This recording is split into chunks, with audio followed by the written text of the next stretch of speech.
नमस्कार बंधु, मेरे भाई और बहनों, फिर से आपको एसके क्लासेस में स्वागत है।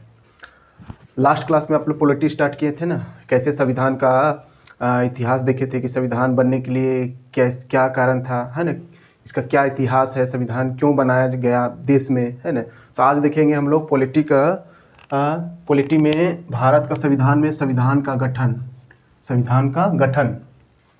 अब हम लोग जानेंगे कि संविधान का गठन किस लिए हुआ, है ना, क्यों हम लोग संविधान का ज़रूरत पड़ा, है ना। संविधान सभा की आवश्यकता इसलिए पड़ा क्योंकि हमारा देश से औपनिवेशिक शासन से अलग हुआ। औपनिवेशिक से पहले अंग्रेज का उसमें शासन था, है ना, हमारा देश में, तो उससे अलग हुआ।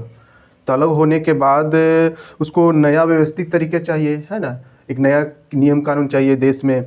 तो ये इसके लिए उन्होंने शासन व्यवस्था संचालित करने के लिए एक संविधान का गठन करने की ज़रूरत हुई। तो आगे देखते हैं कि संविधान का गठन कैसे हुआ, है ना। तो संविधान का गठन में सर्वप्रथम 1924 ईस्वी। देखिए, हम बोर्ड में अगर नज़र नहीं आ रहा होगा आप लोगों को तो कोई बात नहीं, मैं जो बोलता हूँ उसको आप कॉपी में लिख सकते हैं। थोड़ा लाइट वेट का प्रॉब्लम आ रहा होगा, है ना, उसको कुछ क्लास के बाद मैं ठीक करने की कोशिश करूँगा। लेकिन अभी आप लोग मैं जो बोलता हूँ उसको ही राइट डाउन करेंगे, है ना, नोट कॉपी ले करके। तो पहले संविधान 1924 ईस्वी में सर्वप्रथम संविधान के गठन का विचार स्वराज पार्टी ने प्रस्तुत किया। किसने सबसे पहले विचार किसने दिया? स्वराज पार्टी ने। कब किया? 1924 में। विचार सिर्फ दिया, गठन उन्हें किया था। फिर 1942 में क्रिस मिशन, ये भी डेट। क्रिस मिशन कब आया?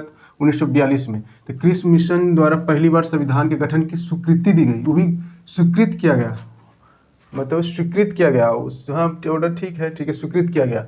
उसके बाद 1946 कैबिनेट मिशन, अहम है। कैबिनेट मिशन कब आया? 1946 के सिफारिश पर संविधान का गठन किया गया। तो कैबिनेट मिशन के सिफारिश पर संविधान का गठन हुआ, है ना, कैबिनेट मिशन 1946 में, इंपॉर्टेंट है।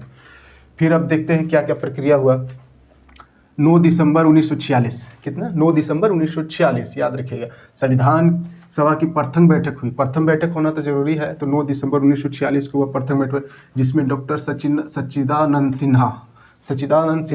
सिन्हा जी को अस्थायी अध्यक्ष चुना गया। अस्थायी, है ना, अस्थायी ने अस्थायी अध्यक्ष चुना गया। देखिए आ लिख दिए, अस्थायी अध्यक्ष चुना गया। किसको? 9 दिसंबर को प्रथम बैठक हुई, उसमें डॉक्टर सच्चिदानंद सिन्हा जी को अस्थायी अध्यक्ष चुना गया, है ना। फिर 11 दिसंबर 1946 ईस्वी दूसरी बैठक कब हुई? 11 दिसंबर 1946 ईस्वी। उसमें अस्थायी अध्यक्ष था, इसमें डॉक्टर राजेंद्र प्रसाद को अस्थायी अध्यक्ष चुना गया। डॉक्टर राजेंद्र प्रसाद, है ना, उसको अस्थायी अध्यक्ष चुना गया। अस्थायी, है ना, अस्थायी अस्थायी तो जानते हैं आप लोग, है ना। उसके बाद 13 दिसंबर 1946 को पंडित जवाहरलाल नेहरू के द्वारा संविधान की उद्देशिका को प्रस्तुत किया। क्या उद्देशिका होता है उसको प्रस्तुत किया कब? 13 दिसंबर 1946 को। लेकिन 22 जनवरी 1947 को स्वीकार किया। पंडित जवाहरलाल नेहरू जो उद्देशिका लाए थे ना, उसको कब स्वीकार किया? 22 जनवरी 1947 को, है ना। अब आते हैं अक्टूबर 1947। अक्टूबर 1947 में संविधान सभा के संवैधानिक सलाहकार, ऐसा क्वेश्चन आता है कि संविधान सभा का संवैधानिक सलाहकार BN राव ने संविधान का पहला प्रारूप तैयार किया। तो बोलेगा संविधान सभा का सलाहकार कौन है? डॉक्टर BN राव, है ना, डॉक्टर BN राव, है ना। संविधान सभा का पहला प्रारूप तैयार किया है, पहला प्रारूप दिया गया। अब आते हैं 29 अगस्त 1947 को। 29 अगस्त 1947 को डॉक्टर BR अम्बेडकर, बाबा साहब जिसको बोलते हैं, डॉक्टर BR अम्बेडकर की अध्यक्षता में एक प्रारूप समिति का गठन किया गया। प्रारूप समिति का गठन किया, संविधान के गठन के लिए प्रारूप समिति का गठन किया गया, जिसमें सदस्यों की संख्या 7 थी। इसमें सदस्यों की संख्या कितनी थी? 7 थी। देखिए आप लोग, संविधान सभा के गठन के समय, उसके समय प्रमुख समितियां बनाई गई, है ना। उसके समय प्रमुख समितियां बनाया गया, कैसे गठन होना चाहिए, उसका अध्यक्ष बनाया गया, है ना, समय समय पर। तो देखा जाए तो उस समय संविधान सभा की प्रमुख समितियां तथा अध्यक्ष संचालन समिति बनाया गया संविधान सभा के गठन के लिए। उसका डॉक्टर राजेंद्र प्रसाद अध्यक्ष बनाया गया। संघीय संविधान समिति पंडित जवाहरलाल नेहरू उसके अध्यक्ष थे। उसके बाद आते हैं प्रारूप समिति के डॉक्टर BR अम्बेडकर थे अध्यक्ष। प्रारूप समिति, संविधान सभा के प्रारूप समिति अध्यक्ष कौन थे? Doctor BR Ambedkar. प्रारूप समिति, है ना, झंडा समिति के जेबी कृपलानी।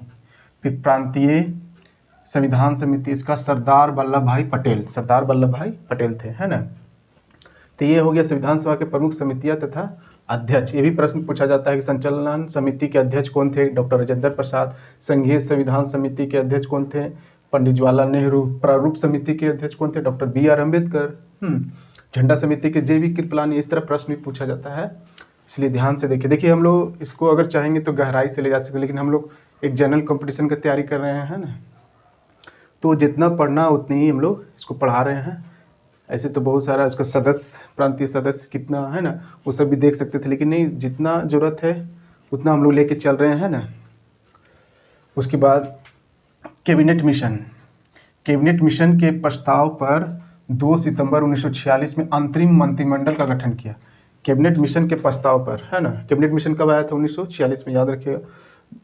2 सितंबर 1946 में अंतरिम मंत्रिमंडल का गठन किया। अंतरिम मंत्रिमंडल, उसमें मंत्रिमंडल का गठन किया गया। देखते हैं कि उसमें कौन किसको क्या भाग मिला, है ना।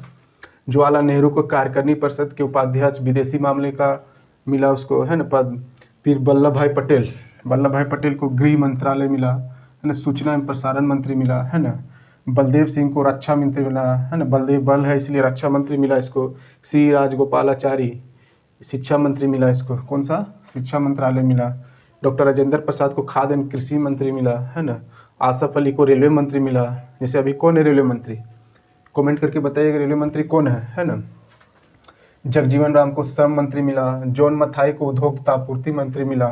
इस तरह आइए देखते हैं स्वतंत्र भारत का पहला मंत्रिमंडल। वो अंतरिम मंत्रिमंडल देखे थे ना, अब हम लोग देख रहे हैं स्वतंत्र भारत का पहला मंत्रिमंडल 1947, है ना, 1947 का। उस समय क्या चेंज हुआ, है ना, बताए थे। उसमें डॉक्टर थी पंडित जवाहरलाल नेहरू, है ना। पंडित जवाहरलाल नेहरू को क्या बनाया गया, प्रधानमंत्री। पंडित जवाहरलाल नेहरू को प्रधानमंत्री। फिर सरदार वल्लभ भाई पटेल को क्या बनाया गया, गृह सूचना प्रसारण मंत्रालय दिया गया, है ना। डॉक्टर राजेंद्र प्रसाद को खाद्य और कृषि मंत्री, है ना।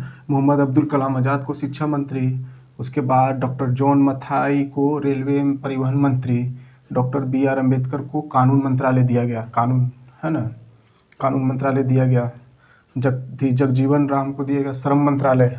श्रम माने लेबर जिसको बोलते हैं। बलदेव सिंह को दिया गया रक्षा मंत्री, है ना। डॉक्टर श्यामा प्रसाद मुखर्जी को दिया उद्योग एवं आपूर्ति मंत्रालय, है ना। इस तरह हम लोग देखते हैं कि स्वतंत्र भारत का पहला मंत्रिमंडल 1947 में उसको क्या क्या मंत्रिमंडल दिया गया, है ना। उसके बाद देखते हैं हम लोग प्रारूप समिति, है ना।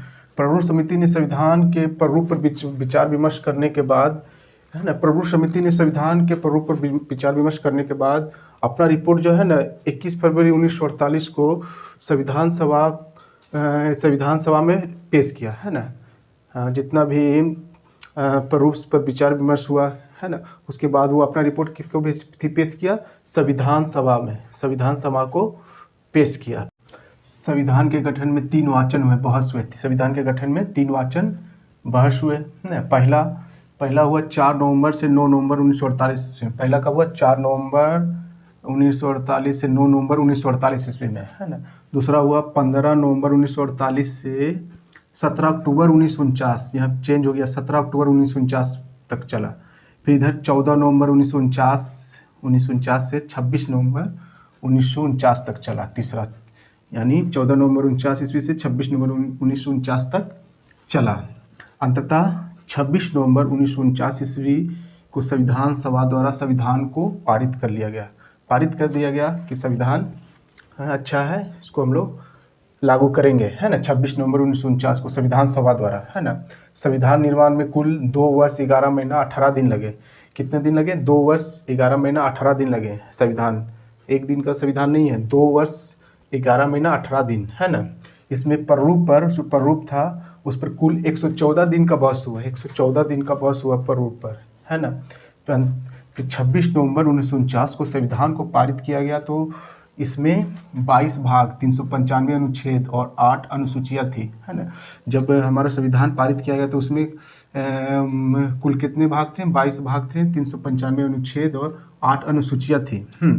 उसके बाद जो संविधान लागू हुआ तो उस समय कब था, 22 भाग 395 अनुच्छेद और 12 अनुसूचियाँ।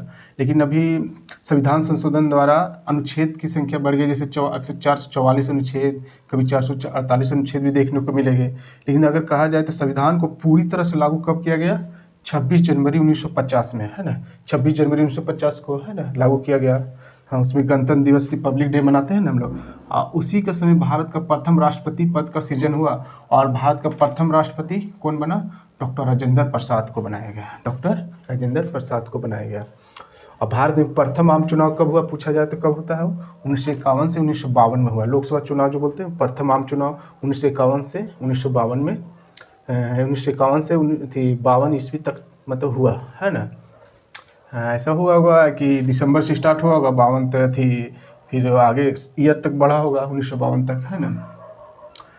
तो ये हम लोग देखें कि संविधान का गठन में, है ना, संविधान सभा का क्या रोल रहा, है ना। प्रभु समिति ने किस तरह संविधान को बनाया, है ना। प्रभु समिति का अध्यक्ष डॉक्टर बी आर अम्बेडकर थे। उन्हें किस आधार पर, किस परिस्थितियों में बना करके एक संविधान को संविधान सभा में पेश किया। तो संविधान सभा में पेश किया तो इसी तरह संविधान लागू नहीं हुआ, उसमें बहुत सारा बहस हुए, है ना, वाचन हुए, तब जाकर एक संविधान हम लोग को देश को चलाने के लिए एक संविधान बनाया गया।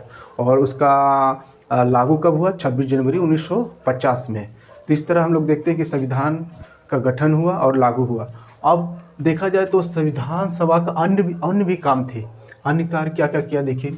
22 जुलाई 1947 को राष्ट्रीय ध्वज को अपनाया। 22 जुलाई 1947 को राष्ट्रीय ध्वज को तिरंगा कहते हैं, तो 22 जुलाई 1947 को किया गया। फिर 24 जनवरी 1950 ईस्वी को राष्ट्रीय गान और राष्ट्रीय गीत अपनाया गया। 24 जनवरी 1950 को राष्ट्रीय गीत और राष्ट्रीय गान अपनाया गया, है ना। फिर 26 जनवरी को राष्ट्रीय क्या बोलते गणतंत्र दिवस मनाया गया, है ना। तो याद रखिएगा 24 जनवरी 1950 को राष्ट्रीय गान, राष्ट्रीय गीत अपनाया गया, है ना।